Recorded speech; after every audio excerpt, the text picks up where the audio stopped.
खबर मध्य प्रदेश से, जहां एक तरफ कमलनाथ शिवराज के बीच कटुता देखने को मिल रही, जिसकी खबर हमने आपको थोड़ी देर पहले दिखाई, तो दूसरी तरफ दोनों दलों के दो बड़े लीडर्स के बीच में राजनीतिक कटाक्ष भी जमकर हो रहे हैं। रिपोर्ट देखें।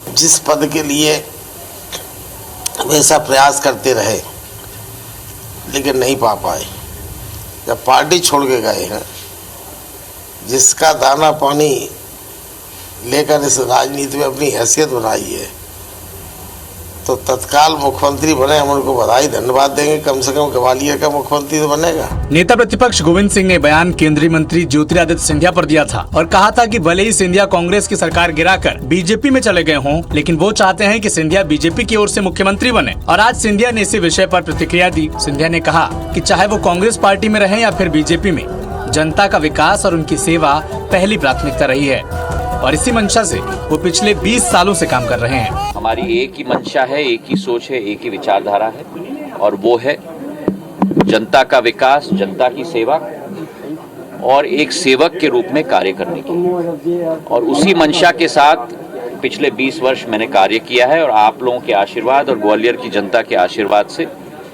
उसी तरह जीवन के आखिरी सांस तक मैं कार्य करने की कोशिश करूंगा। ग्वालियर चंबल की 34 सीटें दोनों ही पार्टी के लिए सत्ता तक पहुंचने के लिए बेहद अहम हैं। गोविंद सिंह और सिंधिया दोनों चंबल अंचल से आते हैं और 2023 के चुनाव में दोनों नेताओं पर इस इलाके में अपनी पार्टी को जीत दिलाने की अहम जिम्मेदारी होगी। तो जो बयान दिया है वो बयान देने वाले भी बड़े वरिष्ठ नेता हैं। डॉक्टर गोविंद सिंह जो नेता प्रतिपक्ष हैं मध्य प्रदेश में, माधवराव सिंधिया के साथी रहे हैं। ज्योतिरादित्य सिंधिया के पिता के साथी का ये बयान देना, उसके अपने मायने हैं। मायने इसके पीछे छिपे क्या है, इसको हम डिकोड यहां करना है। गोविंद सिंह का ये इच्छा प्रकट करना कि ज्योतिरादित्य सिंधिया अब सीएम बनने चाहिए, विशुद्ध तौर पर सिंधिया पर एक कटाक्ष है। वो ये जताना भी चाहते हैं कि सिंधिया को बीजेपी कभी सीएम बनने नहीं देगी या बीजेपी के अंदर कुछ लोग उन्हें वहां तक पहुंचने नहीं देंगे। ये बात वो जान रहे हैं और जनता भी जान रही है। दूसरी तरफ सिंधिया ने बेहद सधा और संतुलित जवाब दिया। उन्होंने कहा कि वो जनता की सेवा करते हैं, करते रहेंगे और एक नेता आदर्श तौर के ऊपर यही बात कह सकता है पब्लिक डोमेन में। अब सवाल ये पैदा होता है कि जब सिंधिया कांग्रेस में थे तब कांग्रेस ने सिंधिया की इज्जत नहीं की, तो क्यों नहीं की, ये वो स्वयं भी उठाते हैं सवाल।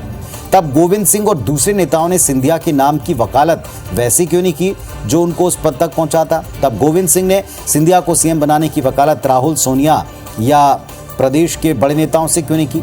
कुल मिलाकर सिंधिया ने जो कटाक्ष कांग्रेस को दिया है, उसका दर्द उभर कर सामने आ जाता है और फिर सिंधिया के ऊपर इसका तंज जाता है। चलिए, ये तंज देखकर कसने का सिलसिला या कटाक्ष करने का सिलसिला राजनीति में कोई नई बात नहीं है।